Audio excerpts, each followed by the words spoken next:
segala perilakunya. In asabathu sarra, kalau dia dapat nikmat, dapat sehat, dapat senang, dapat kaya, dapat jabatan, syakar, dia bersyukur. Khairul lahu, itu baik baginya. In asabathu dharra, kalau dia dapat sakit, dapat sulit, dapat susah, sabar, dia bersabar. Khairul lahu, juga itu juga baik baginya. Makanya orang beriman itu ajaban, ajib, menakjubkan. Sebaliknya orang kafir, kalau dia dapat nikmat, dia jadi kufur, angkuh, sombong. Kalau dia dapat sakit, dia stres, cepat mati. Matinya su'ul khatimah. Oleh sebab itu, makanya dikatakan innallaha ma'as sabirin. Allah selalu bersama dengan orang yang sabar. Apakah kalau beriman merubah hidup seseorang? Hidup tidak berubah. Tetap sakit, tetap mati, tetap depresi, tetap susah, tetap melarat, tetap demam, tetap kehilangan, tetap kebakaran. Itu sudah bunga-bunga hidup. Lalu yang membuat orang beriman itu, kalau dia sudah beriman, jadi apa? Dia melihat ujian itu sebagai, pertama, menghapus dosa. Mungkin dosa saya banyak.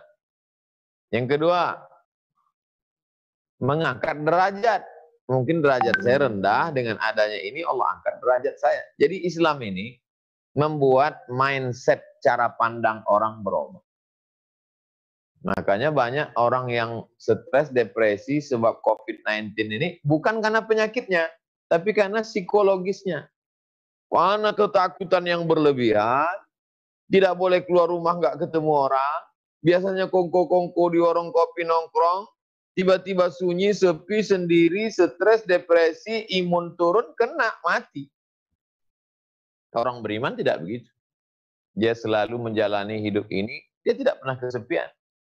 Karena dia bersama dengan Allah. Orang yang bersama dengan Allah hatinya ramai. Orang yang bersama dengan Allah hatinya tidak takut. Orang yang bersama dengan Allah dia tidak cemas. Makanya ketika Abu Bakar ketakutan, apa kata Nabi? Ma dhannuka bisnaini fallahu salisuhuma. Abu Bakar waktu di Jabal Sur, waktu mau hijrah itu kan ketakutan. Ma dhannuka bisnaini, kalau kau sangka kita berdua di sini, kau salah Abu Bakar. Wallahu salisuhuma, Allah yang ketiga. Aku, engkau, Allah. Begitu juga Ashabul Kahfi. Kalau kalian di situ ada berlima, maka sesungguhnya bertujuh. 6 anjing Ashabul Kahfi, yang ketujuh adalah Allah. Selalu bersama. Wa huwa ma'akum aina ma kuntum. Dimanapun kamu berada, Allah bersama kamu.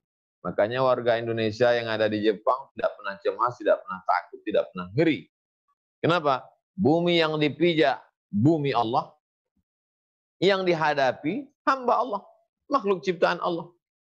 Itu kalau orang nggak kuat tauhidnya, ketakutan di Jepang. Takut yakuza, takut samurai, takut ninja, takut macam-macam. Tapi kenapa tidak ada ketakutan dalam dirinya? Karena dia selalu bersama dengan Allah.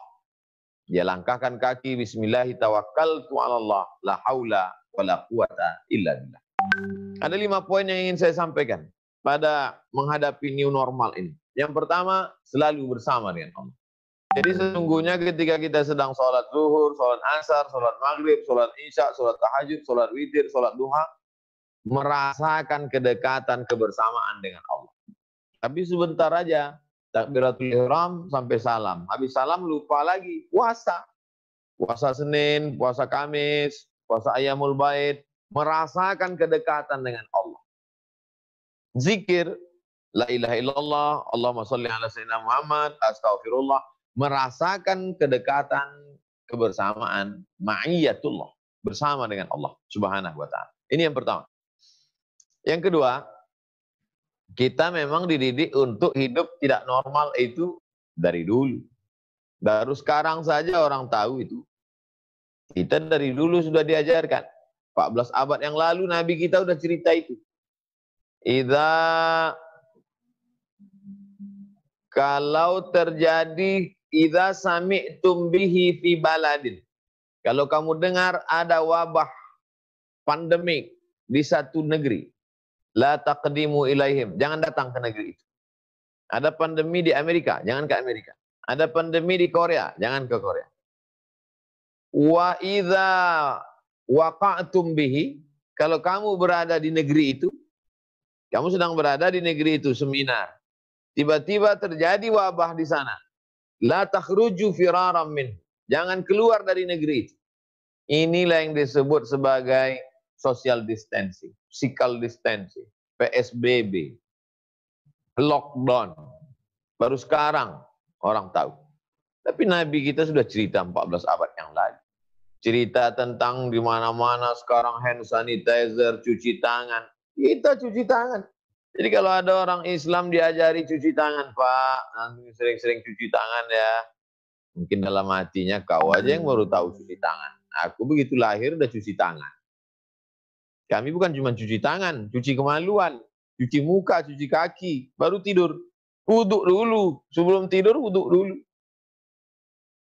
Kumur-kumur, gosok gigi, cuci muka, cuci tangan, usap kepala, telinga, kaki.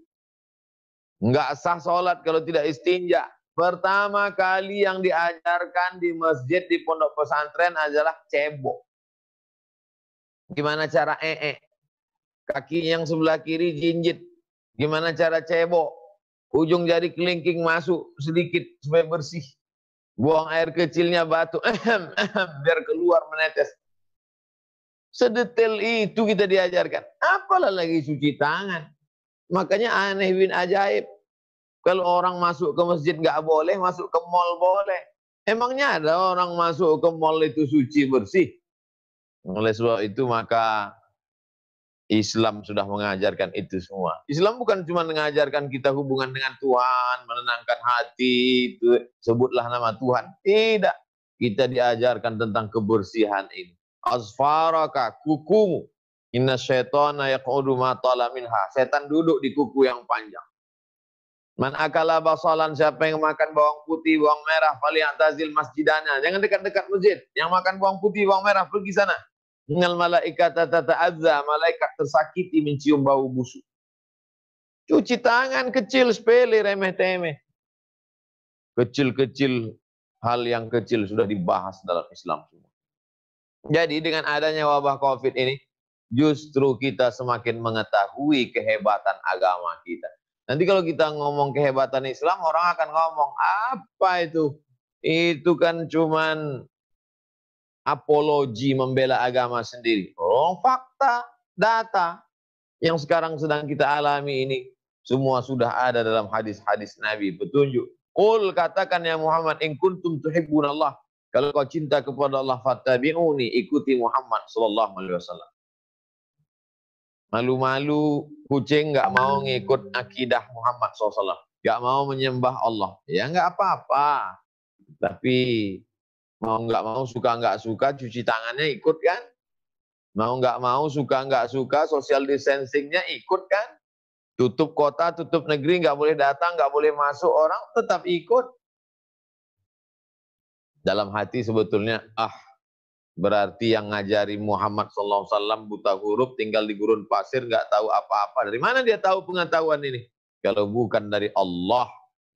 Sanurihim ayatina fil afaq. Kami akan tunjukkan ayat-ayat tanda-tanda kebesaran kami fil afaq, di atas muka bumi. Bahkan adanya wabah COVID-19 ini pun makin nampak jelas kehebatan agama Islam. Hatta yatabayyana lahum annahul haq. Sampai nyata di mata mereka bahwa Islam ini benar, hak, datang dari Allah Subhanahu wa ta'ala.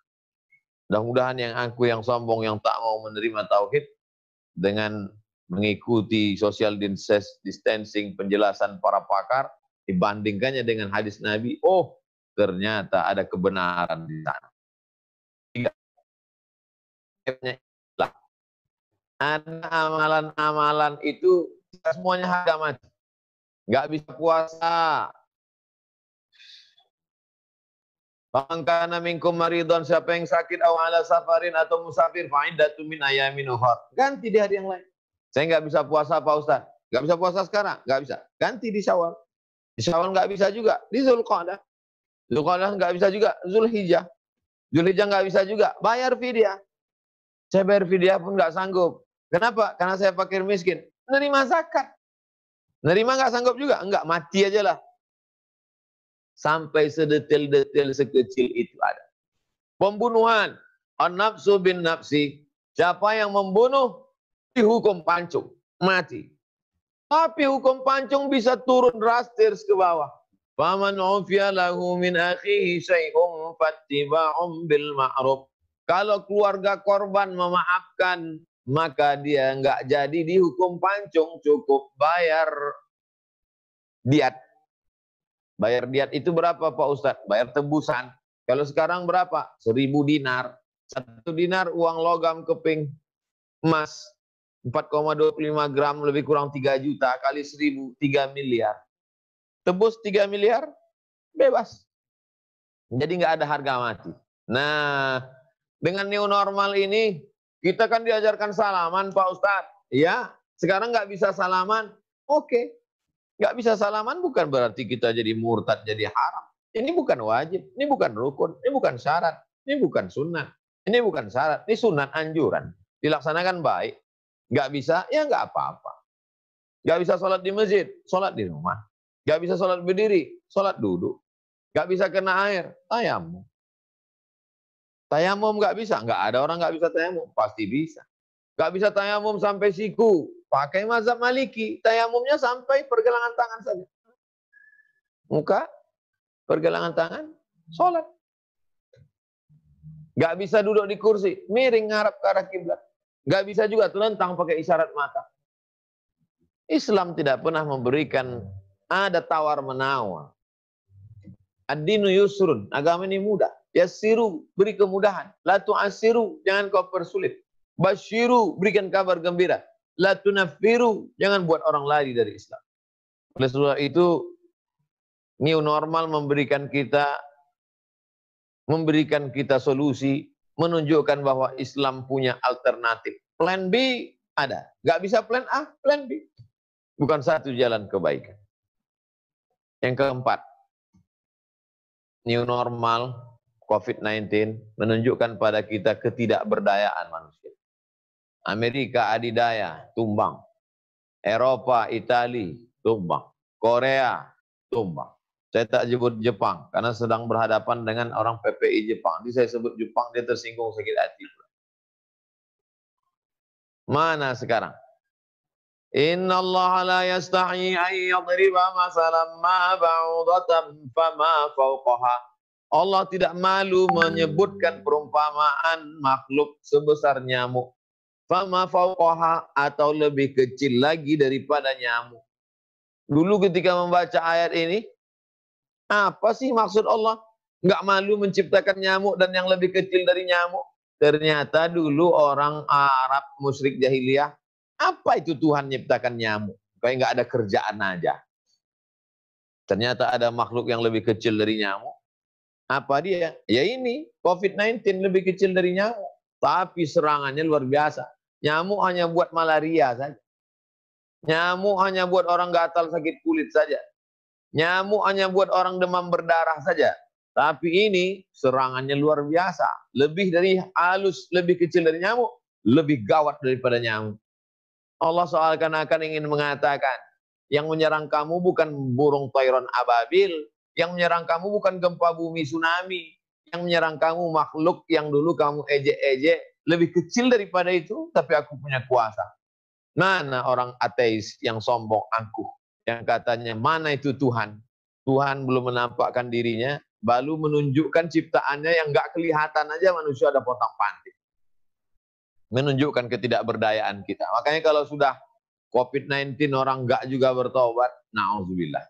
Terakhir poin yang kelima, bahwa dengan adanya ini justru makin nampak militansi keislaman seseorang.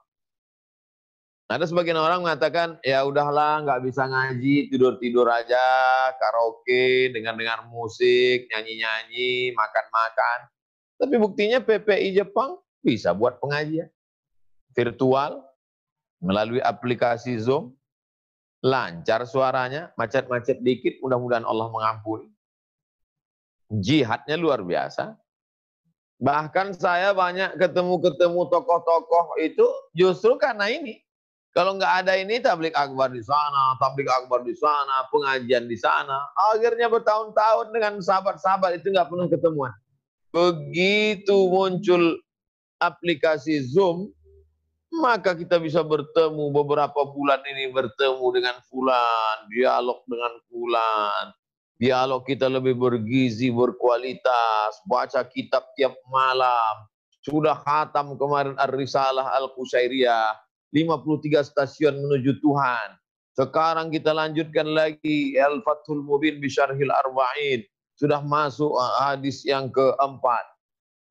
Artinya apa? Orang beriman tidak pernah stres, orang beriman tidak pernah mati langkah. Orang beriman tidak pernah mati kutu. Orang beriman selalu diberikan Allah jalan. Walaupun COVID-19 memang pergerakan kita berkurang. Langkah kaki kita mungkin tersekat. Tapi sampai mati langkah tidak. Selalu ada solusi. Wa may yattaqillaha, siapa yang takut kepada Allah, yaj'al lahu makhraja, diberikan Allah solusi. Wa may yattaqillaha yaj'al lahu makhraja, diberikan Allah jalan keluar. Wa yarzuqhu min haitsu la yahtasib, diberikan rezeki dari jalan yang tidak disangka-sangka. Wa may yatawakkal 'ala Allah fa huwa hasbuh, siapa yang bertawakal kepada Allah, Allah yang akan memperhitungkan nasibnya. Innallaha balighu amrih, qad ja'alallahu likulli syai'in qadra. Allah menyampaikan segala niat baiknya, Allah sudah memberikan kadar ukuran terhadap segala sesuatu. Mudah-mudahan 5 poin pengantar dialog kita petang ini dapat mempererat ukhuwah silaturahim bersama PPI Jepang dan sahabat-sahabat yang mengikuti program ini. Saya kira demikian, akhi. Selanjutnya saya serahkan ke moderator untuk memimpin dialog kita petang ini. Terima kasih. Wassalamualaikum warahmatullahi wabarakatuh. Waalaikumsalam warahmatullahi wabarakatuh. Jazakallah khairan Ustadz atas pemaparannya. Sedikit meluruskan Ustadz bahwa kegiatan kajian pada sore hari ini itu diselenggarakan oleh DKM Masjid Darussalam Nisio bekerjasama dengan keluarga Muslim Indonesia yang ada di Gifu, bukan PPI Jepang, tapi kami juga PPI Jepang sebenarnya secara pribadi. Baik. Oh, berarti tim salah tulis, ditulis di dinding PPI Jepang. Mohon maaf. Oh baik, gak apa-apa. Karena kami juga pelajar di Jepang juga PPI Jepang. Baik Ustadz, dari beberapa pertanyaan yang sudah masuk Ustadz, akan mohon izin untuk membacakan beberapa yang sudah masuk. Ini ada pertanyaan dari mahasiswa seperti Ustadz. Assalamualaikum Ustadz, semoga sehat selalu. Amin. Waalaikumsalam. Ustadz izin bertanya, bagaimana caranya kita mahasiswa agar menjadi semakin lebih giat dan semangat belajar di masa pandemi seperti ini? Karena kita belajarnya di rumah, tidak datang langsung ke kampus sehingga belajarnya menjadi kurang maksimal dirasa. Mohon motivasinya juga Ustadz di era new normal ini, mohon bimbingannya. Terima kasih. Tafadhol Ustadz. Jadi kalau mahasiswa menanya ke saya bagaimana semangat, saya ini sekarang sudah berumur 43 tahun. Hari ini sampai hari ini masih semangat. Tadi siang streaming dengan melepas adik-adik alumni Insan Tama. Judul kajiannya 20 wasiat. 1 jam ngomong. Kemudian sekarang dengan sahabat-sahabat di Jepang. Kemudian nanti membaca kitab Al-Fathul Mubin. Setelah itu tanya jawab. Sama, ngomongnya nggak di depan orang. Ngomongnya di depan laptop aja. Jadi kalau adik-adik mahasiswa bilang nggak semangat, padahal anak-anak muda semua. Apalagi tinggal di Jepang, masyarakatnya disiplin, masyarakatnya bersemangat. Oleh sebab itu, semangat itu sesungguhnya dibangkitkan oleh motivasi dari dalam. Apa motivasi di dalam? Motivasinya adalah jihad. Tapi bukan jihad membunuh, memancung kepala orang. Jihadnya adalah jihad menuntut ilmu. Man kharaja fi talabil ilmi, siapa yang keluar rumah menuntut ilmu, fa huwa fi sabilillah. Maka dia sama seperti orang berjihad fisabilillah hatta yarji'a, sampai dia pulang ke rumah. Tapi kami di Jepang kan nggak belajar tafsir Pak Ustadz, bukan belajar hadis, bukan belajar fikih. Apakah ini jihad juga? Salah satu penyebab kemunduran umat Islam adalah dikotomi membenturkan antara ilmu agama dengan ilmu penopang agama. Jadi adik-adik yang sekarang sedang belajar arsitektur, belajar tentang ilmu perikanan, Kenapa Ustadz nyebut Jepang tiba-tiba ingat ikan? Karena beberapa dokter dari Jepang, orang Riau ini di bidang ikan. Dokter ikan, profesor ikan. Nah, oleh sebab itu maka sahabat saya pula dari Fakultas Sains Teknologi, sama-sama lulus UIN dulu, beliau dapat S3 ke Jepang, itu bagian teknologi. Jadi itu semua adalah ilmu penopang ilmu syar'i. Apa yang Ustaz maksud dengan penopang ilmu syar'i? Materi yang saya sampaikan ini tafsir, hadis, fikih. Tapi nggak akan sampai ke Jepang kalau tidak ditopang oleh ilmu syar'i. Tidak akan ditopang oleh ilmu penopang ilmu syar'i. Mana dia penopang? Ya ini aplikasi Zoom. Ya ini YouTube. Ini kan ada ilmunya. Oleh sebab itu kawan-kawan sahabat di sana, pahami bahwa saya di sini adalah jihad fisabilillah. Orang jihad itu semangat. Mana ada orang jihad letoy loyo lunglai lemas. Kalaulah jihadnya loyo, nggak merdeka kita. Belanda tetap bertahan. Oleh sebab itu maka bangkitkan semangat. Bahwa saya sedang menuntut ilmu, tapi bukan dunia oriented. Memang betul. Belajar S1, S2, S3, dapat ijazah, pulang ikut CPNS, jadi dosen, jadi pengusaha. Itu hanya jalan saja. Target yang mau dicapai adalah akhirat. Yang punya ilmu bidang keahlian sains teknologi supaya menyebarkan dakwah ke seluruh umat manusia.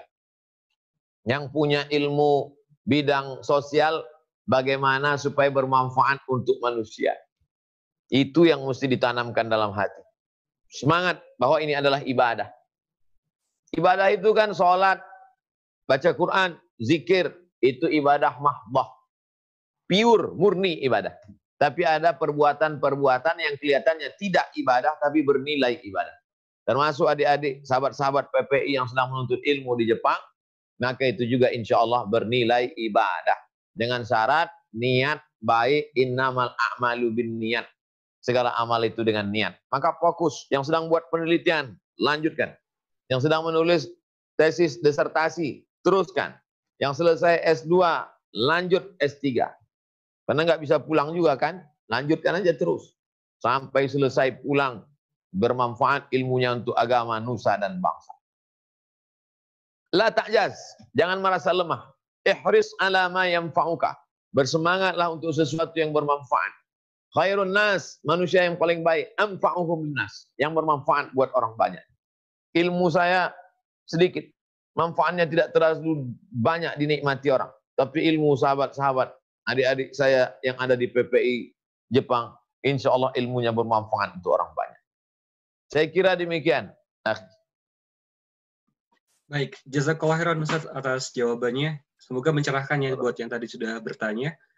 Baik Ustaz, untuk pertanyaan selanjutnya Ustaz, ada pertanyaan, apakah yang dimaksud dengan lillahi ta'ala dalam setiap amal dan ibadah kita Ustaz? Ada ibadah, ada amal. Surat Al-Kahfi ayat 110. Faman kana yarju liqa'a rabbih, siapa yang berharap berjumpa dengan Allah, falyamal amalan salihah, hendaklah dia beramal saleh, wala yusyrik bi ibadati rabbih ahada, jangan syirik dalam ibadah. Saya bahas dua-dua. Apa maksudnya ibadah karena Allah? Contoh solat karena Allah. Lillahi ta'ala. Allahu Akbar. Bukan karena ingin dilihat mertua. Bukan karena khawatir dicatat tetangga. Bukan karena takut nanti jenazahnya nggak diurus oleh Badan Serikat Kemalangan. Bukan karena takut nanti diabsen oleh pengurus masjid. Bukan karena.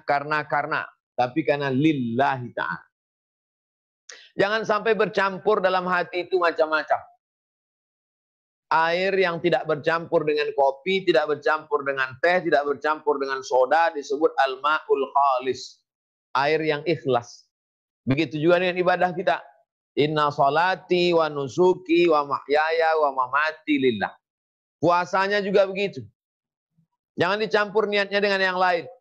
Saya puasa besok hari karena Allah Ta'ala sekaligus diet lillahi ta'ala. Oh nggak bisa. bahwa dengan berpuasa dapat dietnya bonus. Bahwa dengan sholat tulangnya sehat, sehatnya bonus. Bahwa dengan umrah rezekinya berkah, berkahnya bonus. Tapi utamanya adalah lillahi ta'ala. Ini terkait dengan ibadah. Selanjutnya dengan amal. Amal misalnya aktivitas. Nah, ini yang agak penjelasannya rumit. Semua orang pergi ke Jepang yang kuliah S1, S2, nulis tesis, S3, nulis PhD, disertasi, kan ngurus ijazah. Kalau memang lillah, ngapain ngurus ijazah? Kan begitu biasanya orang. Saya ini nuntut ilmu ini lillah ini. Terus ente ngapain ngurus ijazah? Setelah dapat ilmu ya pulang aja. Pas ditanya sama kampus, nggak ngurus ijazah, lillah. Sama seperti antara cinta dengan wajah. Jadi ketika anak muda jatuh cinta dengan perempuan, sebelum nikah dilihatnya dulu wajahnya. Yang menyuruh melihat wajah waktu ta'aruf itu Nabi. Lihat wajahnya, supaya kamu semakin tertarik untuk menikah. Lalu kemudian ketika dilihat wajahnya, dia pun tertarik untuk menikah. Melihat wajah itu ijazah. Cinta yang tulus itu lillah. Jadi kalau ada orang mengatakan, nggak perlu kita urus ijazah. Yang penting lillah saja. Dia tidak mengerti. Maka sesungguhnya ijazah itu juga perlu diurus. Karena tinggal di negara. Negara kalau kita mau ikut jadi dosen, ada sertifikasi, ada fit and proper test. Mereka nggak ngerti apa isi kepala kita. Maka untuk mengetahui isi kepala kita, maka dia mau minta mana bukti kamu sudah tamat dari Jepang. Itu kita urus. Tapi dia bukan akhir. Wajah perempuan itu bukan akhirnya. Begitu juga dengan menuntut ilmu ini, last destinasinya itu bukan ijazahnya itu. Itu hanya jalan saja. Tujuan akhirnya adalah mencari ridho Allah SWT. Setelah bekerja, dapat gaji. Terus what next? Apa lagi? Dapat kerja, dapat gaji, nikah, punya anak, punya rumah, punya mobil. Habis. Hidup nggak punya misi. Tapi kalau hidupnya punya misi, bagaimana bermanfaat buat orang banyak, memperjuangkan agama. Lalu sebab itu beda antara orang yang lillah dengan nggak lillah. Kalau nggak lillah ya mutar-mutar di situ aja. Kalau hidupmu nggak ada misi, apa beda dengan binatang dalam kebun binatang? Makan, minum, mutar, mati, selesai. Oleh sebab itu hidup ini mesti ada misinya. Itu perbedaan orang beramal lillah dengan tidak lillah, baik dalam ibadah maupun aktivitas sehari-hari. Dipahami dengan baik. Demikian, akhi. Baik, jazakallah khairan Ustaz atas pencerahannya. Untuk pertanyaan selanjutnya Ustaz, Assalamualaikum Ustaz. Ada pertanyaan dari mahasiswa Indonesia yang saat ini sedang studi di Iran. Mau bertanya tentang bagaimana peran penting pemuka agama, terutama ahli agama, di dalam pandemi seperti ini, Ustaz. Tafadhol, Ustaz. Tokoh agama itu bisa jadi dokter. Kenapa begitu? Karena zaman dulu, zaman Wali Songo, zaman kiai-kiai klasik, jamaah kalau kepalanya sakit, dia lebih percaya minta doa sama kiai daripada pergi ke puskesmas. Kalau ada orang istrinya, anaknya nggak lahir-lahir, dia lebih percaya minta doa sama kiai daripada dibawa operasi sesar. Jadi ulama itu tugasnya hampir segala aspek kehidupan. Semua. Makanya menjadi ulama, menjadi kiai, menjadi tuan guru itu nggak ada jamnya. Kadang datang orang tengah malam, yang satu datang mau apa? Anak saya mau akikah. Yang satu datang apa? Mau walimah nikah. Yang satu lagi datang mau apa? Mau takziah mati meninggal. Gak ada jamnya, gak ada SK-nya. Lillah semua. Allah yang ngatur, Allah yang ngangkat, Allah yang gaji, Allah yang ngasih SK, Allah yang menghidupkan, Allah yang mematikan. Oleh sebab itu peran tokoh agama itu jangan dikebiri, jangan disunat, jangan dipotong. Tokoh agama itu punya peran yang luar biasa dalam segala aspek. Lawang anaknya sakit aja minta doa sama tokoh agama.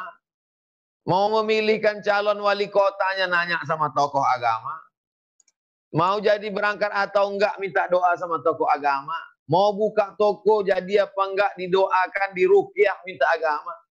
Mimpi macam-macam malamnya, paginya langsung nanya toko agama. Apa arti mimpi saya tadi malam? Pak Kiai, tadi malam saya nemu ular. Gimana nih Pak Kiai? Kata Pak Kiai, nampaknya kamu mau kawin lagi. Istrinya pucat ketakutan. Segala aspek kehidupannya nanya tokoh agama. Oleh sebab itu maka wabah pandemi corona ini, tokoh agama itu amat sangat besar pengaruhnya. Kalau sampai tokoh agamanya nggak ngerti, lalu dia mengatakan di masjid, jangan takut sama COVID-19, takutlah kepada Allah. Oh, itu orang bisa sakit satu kampung, bisa kena semua. Oleh sebab itu tokoh agama itu mesti cerdas. Di dalam kepalanya kalau nggak tahu ya nanya orang. Saya nanya dulu ke kawan-kawan saya di Maroko. Gimana? Di Maroko kalian sholat apa enggak? Enggak bang, kata adik kelas saya. Saya tanya lagi di Sudan, gimana? Sudan juga lockdown. Saya tanya sahabat-sahabat di Mesir, gimana? Di Mesir juga kami. Baru saya berani ngomong. Bukan ngikut perasaan. Bukan ngikut rasa-rasanya. Oleh sebab itu tokoh agama, bagi masyarakat Indonesia, tokoh sentral, segala aspek kehidupan diputuskan oleh tokoh agama, maka dia mesti punya ilmu yang memadai. Kalau tidak berilmu, tanya pada orang berilmu, sehingga tidak dhalla wa adalla, sesat dan menyesatkan. Saya kira demikian. Baik Ustadz, untuk pertanyaan-pertanyaan selanjutnya ini ada beberapa pertanyaan tapi tidak sesuai dengan tema, nggak apa-apa ya Ustadz ya? Ya. Baik, untuk pertanyaan pertama Ustadz yang agak di luar tema juga. Assalamualaikum Ustadz. Saya ingin bertanya tentang rasa was-was Ustadz, tentang apakah gaji yang saya dapatkan selama ini halal atau tidak, mengingat di masa yang lalu ketika mendaftar pekerjaan itu pernah mengubah data begitu Ustadz, untuk dapat masuk kerja di sini. Jadi ini menjadi pikiran yang terngiang-ngiang gitu Ustadz, apakah dengan kita dulu di awal tidak jujur begitu, jadinya untuk gaji yang didapat selama ini termasuknya halal apa tidak begitu Ustadz. Tafadhol Ustadz, mohon pencerahan. Kerja setan itu dua. Pertama, merasa berpahala padahal tidak beramal. Yang kedua, merasa bersalah padahal enggak salah. Nah, itu termasuk SOS, standar operasional setan. Merasa bersalah, merasa sudah beramal padahal enggak beramal.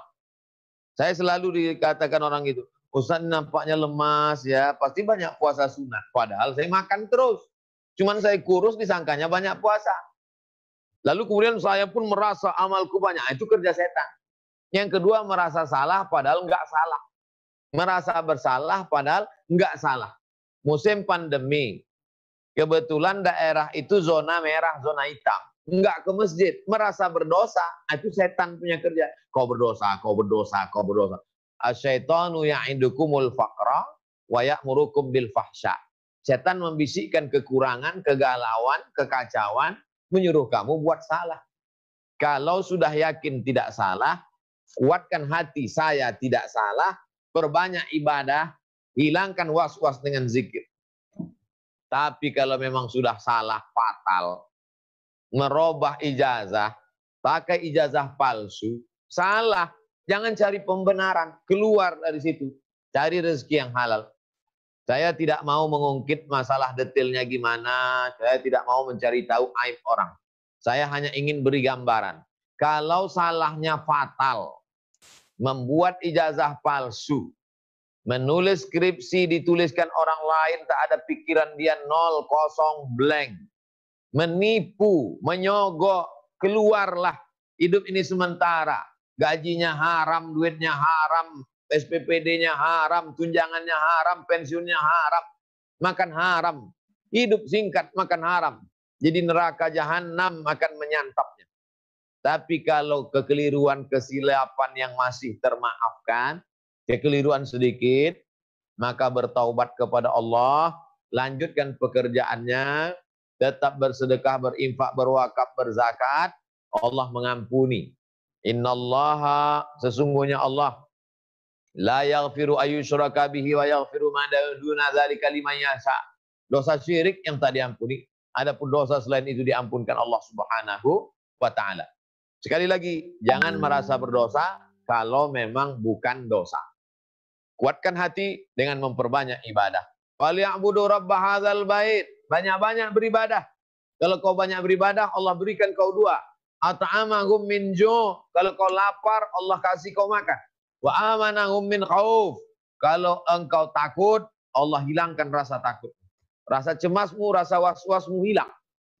Dengan zikir, dengan wudhu, dengan sholat sunat, dengan muhasabah, dengan muraqabah. Insya Allah. Demikian, akhi.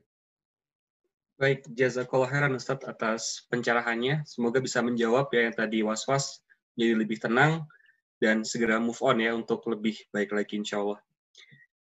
Ada pertanyaan lain Ustadz, ada jamaah yang punya anak kecil di Jepang, kemudian ingin menghitan putranya gitu Ustadz. Tapi di Jepang kan dokternya non-muslim. Bagaimana hukumnya Ustadz untuk hitan dengan dokter non-muslim Ustadz? Khitan itu ilat sebab hukumnya adalah membuang kulfah. Kulfah itu kulit yang berlebih di ujung. Membuang kulfah. Asal sudah kulfah itu terbuang, maka terwujudlah khitan. Jadi tidak disyaratkan mesti tidak sama macam motong ayam, walaupun sama-sama motong. Kalau motong ayam, yang motong tuh mesti Islam. Karena disyaratkan di situ, memotongnya itu bismillah. Adapun kalau tidak dipotong atas nama Allah, maka wa ma uhilla bihi li ghairillah. Kalau dipotong tidak atas nama Allah, haram dimakan. Adapun memotong yang satu lagi ini, tak ada satupun orang. Jadi jangan serahkan ke imam masjid. Apalagi ke ketua PPI, coba-coba salah potong. Tapi di sana ada dokter yang paham. Potongnya begini, buangnya begini, sudah dijahit, sudah. Maka terwujud, kulfah sudah terbuang. Substansi dari khitan adalah membuang kulfah yang menutupi hasyafah. Sudah terbuang. Nah, sebab kalau dibiarkan nanti anaknya makin besar. Memang ada perbedaan di Jawa dengan di Sumatera. Di Jawa itu biasanya anak-anak begitu lahir langsung dihitan. Kalau di Sumatera nunggu liburan taman SD masuk SMP baru hitan. Oleh sebab itu kalau ditunda sekian tahun juga nggak apa-apa kalau mau di Indonesia juga. Tapi kalau mau dibuang, itu sah saja. Boleh membuang kulfah itu. Nah, terwujud substansi makna khitan. Demikian, akhi. Wallahu a'lam. Baik, jazakallah khairan Ustaz atas pencerahannya. Baik Ustaz, ada pertanyaan lagi terkait untuk COVID ini ya Ustaz ya.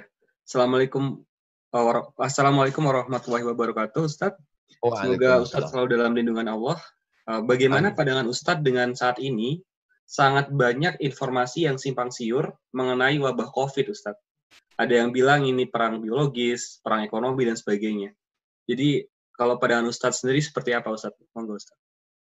Setiap sesuatu terjadi, masalah apapun itu, politik, sosial, budaya, kesehatan, ekonomi, pasti ada dua kelompok.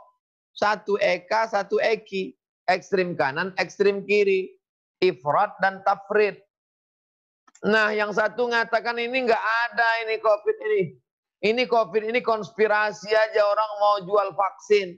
Kata yang mengatakan nggak ada. Yang satu lagi mengatakan COVID ini ada, mengerikan, jangan keluar rumah, ketakutan, sampai cemas, sampai depresi, sampai pucat, sampai hilang ingatan, saking takutnya. Dua kelompok yang bertolak belakang. Lalu Ustadz Somad posisinya di mana? Saya jalan tengah. Guru-guru saya di Mesir mengatakan COVID ini ada. Guru-guru saya di Maroko mengatakan COVID ini ada. Ini penyakit, ini pandemi, ini wabah. Tapi saya nggak nakut-nakuti jamaah dengan ketakutan yang berlebihan. Maka saya mengikuti fatwa Majelis Ulama Indonesia, protokol kesehatan, jangan lupa social distancing, jaga jarak, lalu kemudian hindari bersentuhan fisik, lalu kemudian kemana-mana pakai masker. Ini karena di sini aja, kalau di keluar saya pakai masker. Cuci tangan, hand sanitizer. Jadi saya pilih jalan tengah. Bahwa dia ada, bahwa ada orang meninggal karena itu, di Pekanbaru juga ada kena, di Mesir juga ada, di Maroko juga ada. Dia ada. Tapi kita terlalu berlebihan, jangan. Jalan tengah, kita tetap jaga protokol kesehatan. Demikian, akhi. Baik Ustadz. Beberapa pertanyaan lagi Ustadz. Kali ini masih tidak langsung berhubungan dengan tema yang kita bahas kali ini ya Ustadz ya. Yang pertama, Assalamualaikum Ustadz. Saya ingin bertanya di luar tema. Saya pernah mendengar suatu amalan, yaitu jika kita mempunyai hajat, itu dianjurkan untuk membaca surat-surat tertentu Ustadz. Itu bagaimana Ustadz? Dalam kitab Musnad Ahmad bin Hambal, yang ditulis oleh Imam Ahmad bin Hambal namanya Musnad, meninggal 241 Hijrah. Kalau menginginkan sesuatu dianjurkan sholat sunat 2 rakaat. Itulah yang disebut dengan sholat sunat hajat. Berdoa paling bagus wudhu dulu, sholat sunat 2 rakaat, habis itu berdoa. Lalu kalau ada kiai tuan guru ustadz ngajarkan baca Yasin dulu, baca Fatihah dulu, baca awal Al-Baqarah dulu, baca Qul Huwallah dulu, itu namanya tawassul. Tawassul itu apa? Bermohon kepada Allah dengan perantaraan ibadah. Ada nggak dalilnya? Ada. Ya ayyuhalladzina amanu taqullah. Hai orang-orang yang percaya kepada Allah, takutlah kamu kepada Allah. Wabtaghu ilaihil wasilah. Kamu kalau mau berdoa kepada Allah, bawalah wasilah. Penjelasannya ada dalam hadis. Ya Allah, aku terjebak di dalam gua. Aku berwasilah kepadamu, bertawassul supaya keluarkan aku dari dalam gua ini dengan amal baktiku kepada orang tuaku. Dikabulkan Allah. Berdoanya kepada Allah, tapi menyebut amalnya. Amalku berbakti. Yang satu lagi berdoa. Aku bermohon kepadamu ya Allah, keluarkan aku dari dalam gua ini berkat amalku bersedekah. Dikabulkan Allah. Yang satu lagi 3 orang. Ya Allah, aku bermohon kepadamu berkat amalku. Ini amalnya unik. Yang satu amalnya berbakti kepada orang tua. Yang satu amalnya bersedekah. Yang satu lagi amalnya, amalku enggak jadi berzina. Hampir melakukan zina, enggak jadi. Ternyata itu bisa juga dijadikan sebagai wasilah. Nah, yang tadi, ya Allah aku berdoa kepadamu, berkat aku baca ayat kursi, Al-Fatihah, surat Yasin, ayat-ayat pilihan, Al-Waqi'ah, kabulkanlah doaku. Boleh. Kenapa? Karena ayatnya umum. Minta walah wasilah kepada Allah SWT. Yang nggak boleh itu, ya Allah berkat pohon rindang di belakang rumahku, dengan keris mbahku, dengan batu cincin, itu tidak disuruh oleh Allah SWT. Adapun menyebut dengan amal soleh, masyru' disyariatkan, ada sunnahnya, ada dalilnya, ada hadisnya. Demikian akhir. Baik Ustaz, jazakallah khairan atas pencerahannya Ustaz. Masih ada waktu ya Ustaz ya untuk pertanyaan yang lain? Baik.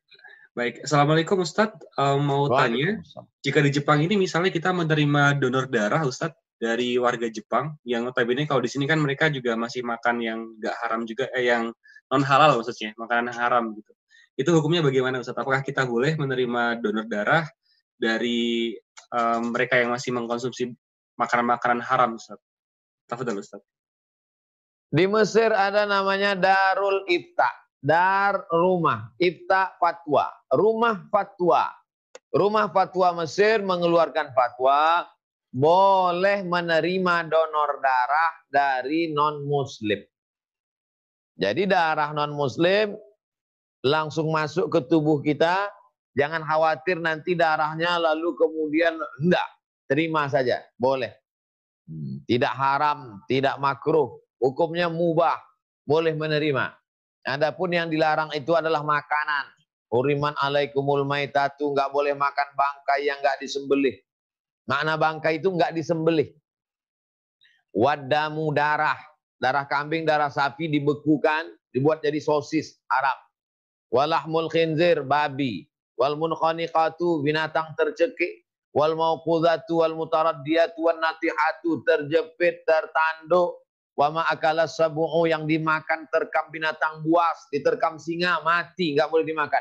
Wama dzubiha 'alan nusub, yang disembelih untuk berhala, nggak boleh makan. Wama uhilla bihi li ghairillah, yang disembelih bukan atas nama Allah, itu yang nggak boleh masuk ke badan kita, melalui tenggorokan dimakan.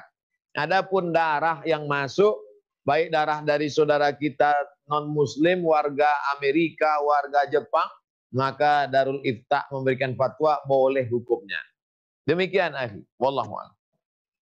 Baik, jazakallahu khairan Ustaz. Ada pertanyaan lain lagi Ustaz, masih di luar tema.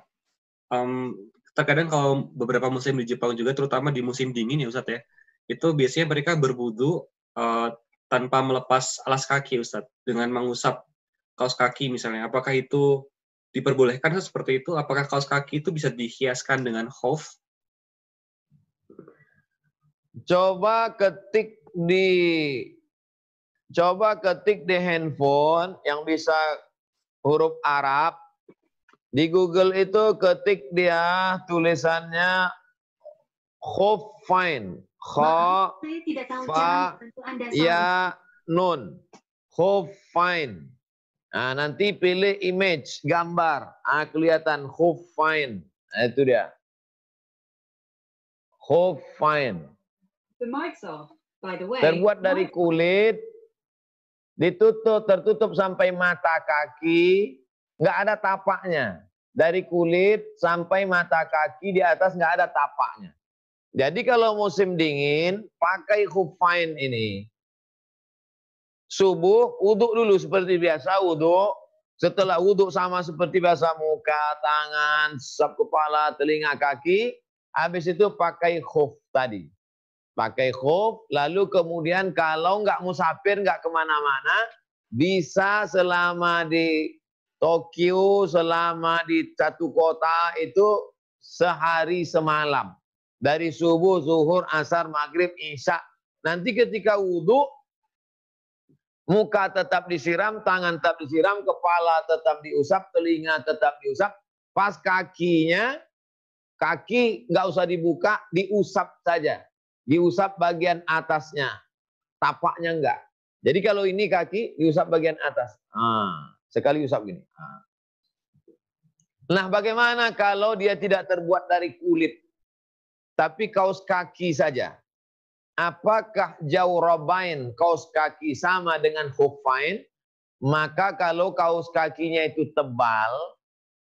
tebal, yang substansinya sama seperti kaos kaki kulit tadi, maka berlaku. Tapi kalau kaos kaki tipis tidak bisa. Nah, untuk di negeri-negeri yang musim dingin, seperti di Amerika, di Eropa, bahkan di Maroko, bahkan di Jepang, itu kaos kakinya memang super tebal. Tidak mungkin tipis kalau musim dingin. Maka kaos kaki tebal itu hukumnya sama seperti khuffain. Silakan pakai. Nanti tinggal usap saja.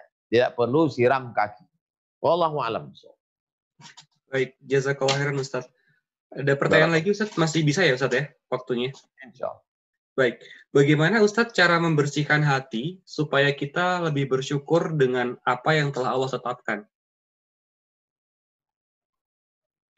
Man lam yarda biqada'i, siapa yang tidak ridha menerima takdirku. Walam yasbir bibala'i, tidak sabar menerima ujianku. Falyatlub rabban siwaya, carilah Tuhan selain aku. Orang Indonesia selalu mengatakan, ya udah ikhlas ajalah. Ya udah ikhlaskan aja. Sebetulnya yang tepat itu bukan ikhlas, ridho. Ridho menerima ketetapan Allah Subhanahu wa taala. Caranya biar supaya ridho gimana Pak Ustaz? Lihat orang yang lebih susah dari kita. Kita ini kadang merasa kita yang paling susah. Padahal sebetulnya unzur ila man huwa asfala minka. Lihat orang yang di bawahmu.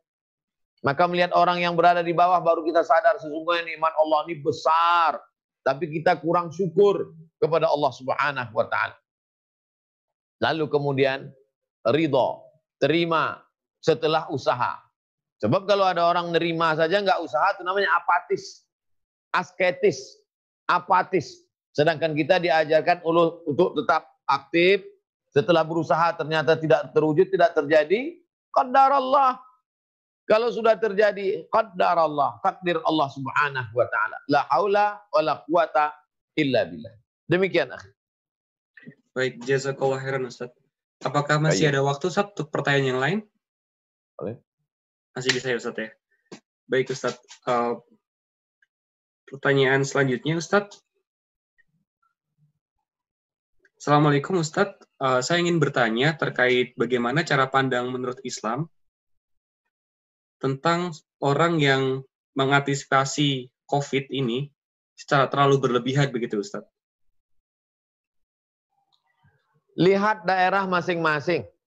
Kalau kita berada di zona merah, itu memang mesti berlebihan. Yang di zona merah, zona hitam, Jakarta, Surabaya, itu memang mesti protek. Jangan keluar rumah. Jangan keluar rumah. Karena kita nggak tahu orang datang itu dia datang dari mana, sudah ketemu siapa, jangan-jangan dia bawa virus. Mesti. Kalau tidak kita sakit sendiri, mati sendiri. Tapi kalau yang sudah di zona hijau, kami di Pekanbaru sempat beberapa pekan zona hijau. Sampai kemarin di kantor kecamatan ada yang kena, baru kemudian bertambah. Tapi sempat beberapa pekan itu, ya kita tetap sholat Jumat di masjid. Tapi tetap di waktu di pintu, di kening, 36, masuk, pakai masker, jarak-jarak shopnya. Nah, jadi kenali daerah masing-masing, pantau terus perkembangan. Jangan terlampau ketakutan, tapi juga jangan terlampau nekat berani. Jalan tengah. Kenali daerah masing-masing. Zona hijau atau zona merah, zona kuning, zona hitam. Kalau zona merah memang betul protek. Kalau zona kuning, zona hijau, laksanakan hubungan.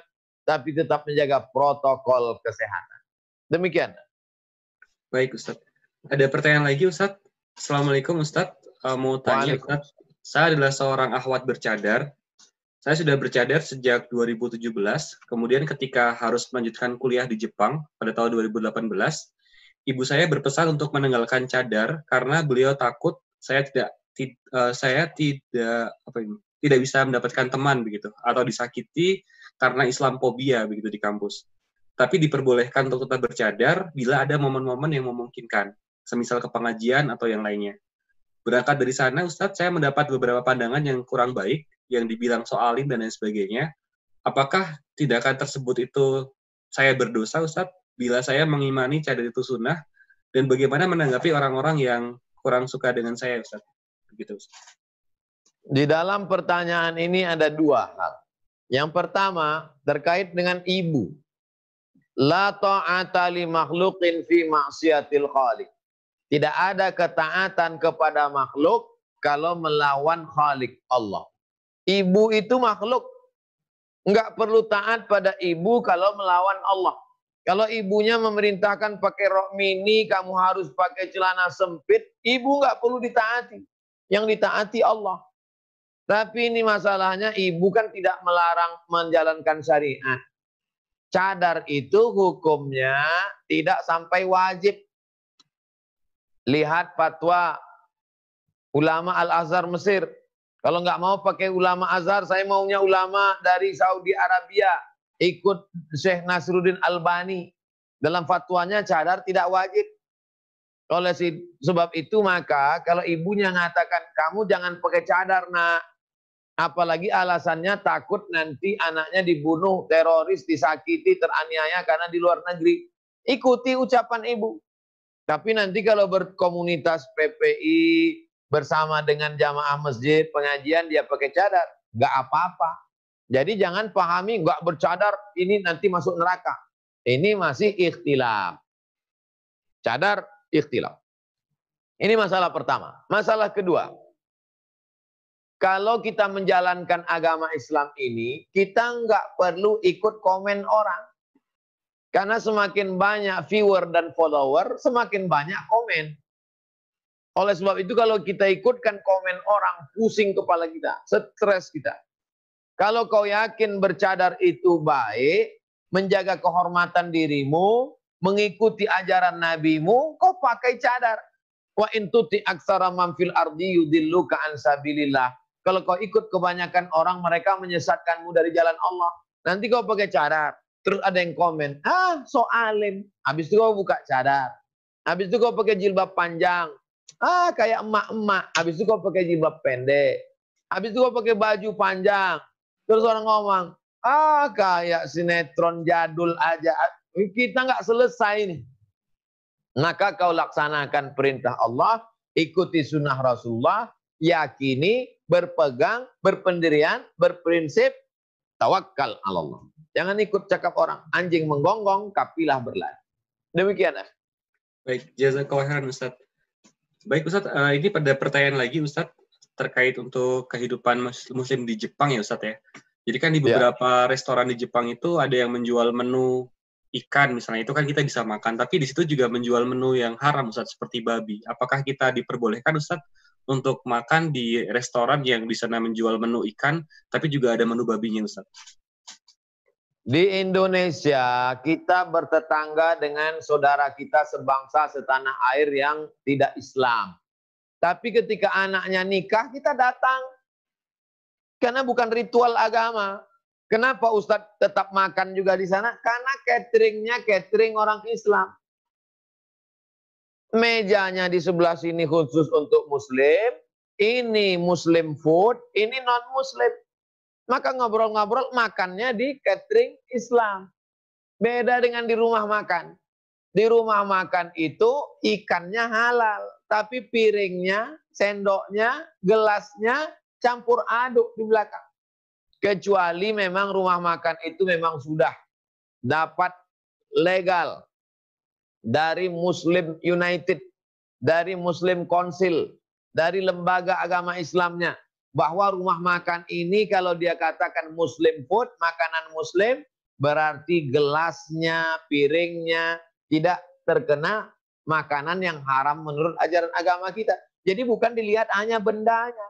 Ikan halal, cumi halal. Kalau gitu makan. Tapi piringnya, kecapnya, sendoknya, itu kalau bekas najis itu mesti disama.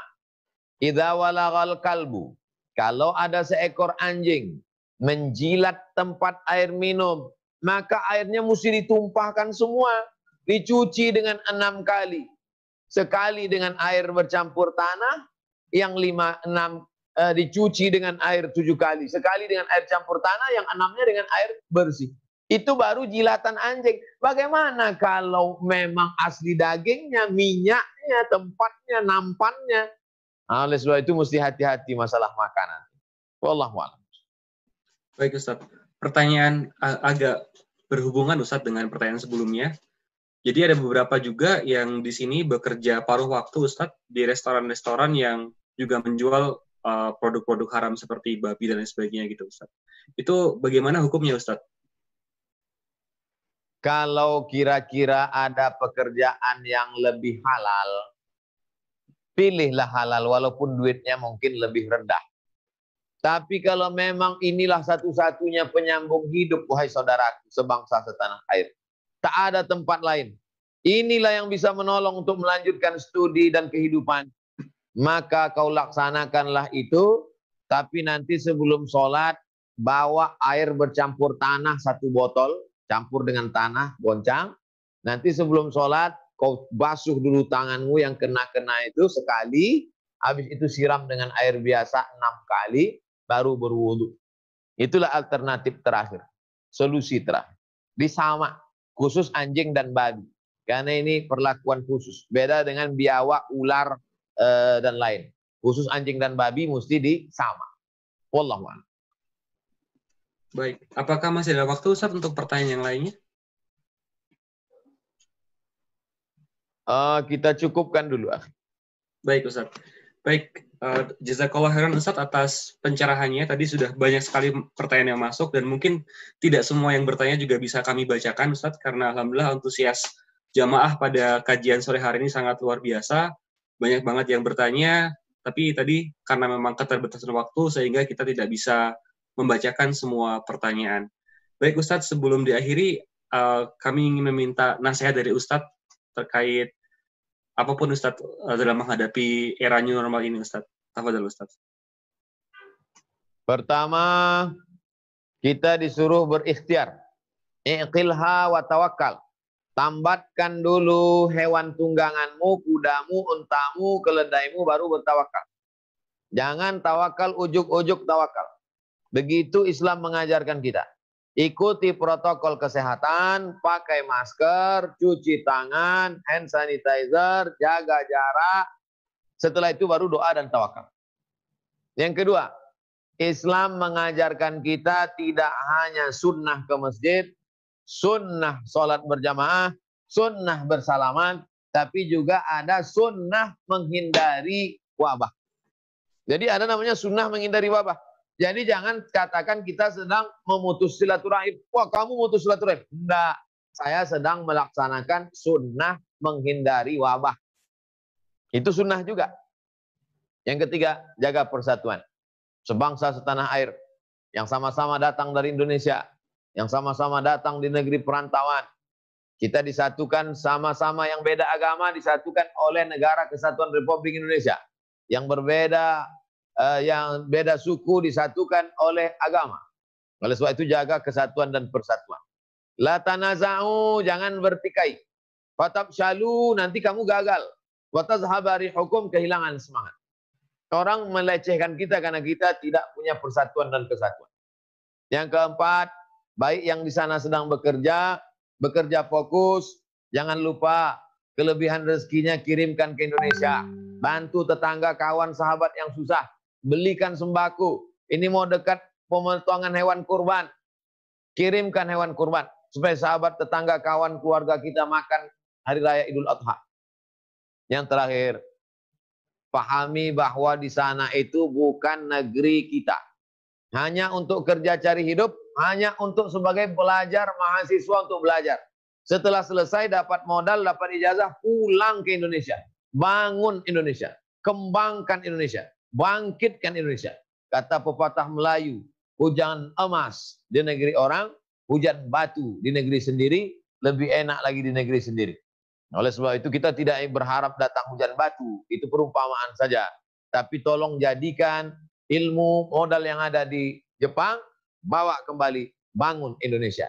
Indonesia menjadi lebih bermartabat di masa akan datang. Demikian yang dapat saya sampaikan. Baik, jazakallah khairan Ustaz. Semoga kita juga nanti setelah selesai berkarir di Jepang ataupun belajar di Jepang bisa segera kembali ke Indonesia dan membangun Indonesia bersama-sama untuk lebih baik lagi, insya Allah. Baik, tidak terasa 1 jam sudah kita bersama dengan Ustadz Abdul Somad, bahkan lebih ya. Alhamdulillah, Ustadz juga berkenan untuk menjawab banyak sekali pertanyaan-pertanyaan dari para jamaah. Dan tadi mohon maaf juga untuk para jamaah yang mungkin pertanyaannya belum kami bacakan, karena memang keterbatasan waktu. Dan terima kasih banyak untuk kesediaannya untuk menyimak kajian rutin Masjid Darussalam Nisio edisi kali ini bersama dengan Ustadz Abdul Somad. Jazakallah khairan Ustadz atas kesediaan waktunya juga untuk membersamai kami. Semoga ke depan juga masih bisa bersama dengan Ustadz lagi untuk topik-topik yang lain Ustadz, insya Allah. Amin. Dengan jamaah yang lebih banyak lagi insya Allah. Baik, demikian untuk kajian rutin Masjid Darussalam Nisio atau Kantin Madani edisi hari ini. Sekali lagi, jazakallah khairan untuk semuanya yang telah bergabung dari manapun. Tadi ada dari Inggris, dari Indonesia, dari Jepang, dimanapun berada. Semoga mendapatkan ilmu yang bermanfaat, insya Allah. Dan setelah ini juga bisa menjadi pribadi yang jauh lebih baik lagi. Dan bisa menerapkan apa yang tadi sudah disampaikan oleh Ustadz Abdul Somad, insya Allah. Saya selaku moderator memohon maaf apabila ada kesalahan kata ataupun perbuatan yang kurang berkenan untuk di hati para jamaah. Dan sampai berjumpa di kajian rutin Madani atau Masjid Darussalam Nisio edisi berikutnya. Demikian, terakhir ada pantun ya. Burung irian, burung cendrawasih. Cukup sekian dan terima kasih. Marilah kita tutup dengan doa penutup majelis. Subhanakallahumma wa bihamdika. Asyhadu an la ilaha illa anta astaghfiruka wa atubu ilaik. Assalamualaikum warahmatullahi wabarakatuh. Waalaikumsalam warahmatullahi wabarakatuh.